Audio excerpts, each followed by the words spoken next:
ಕಣ್ಣನು ಯಾರೇ ಕುಕ್ಕಿದರೂನು ಕಂಬನಿ ತೊಳೆವುದು ಬೆರಳು. ಜೊತೆ ಇರುವವರು ತೊರೆದರೇನು ಜೊತೆಗೆ ಬರುವುದು ನೆರಳು. ಹಲವು ಬಂಧಗಳ ಅಂದದ ಮನೆಯಲ್ಲಿ ಎಂದು ಇರುವುದು ಆನಂದ.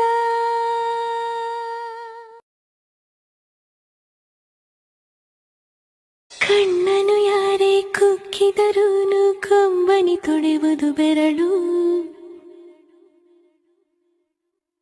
ಜೊತೆ ಇರುವವರು ತೊರೆದರೇನು ಜೊತೆಗೆ ಬರುವುದು ನೆರಳು.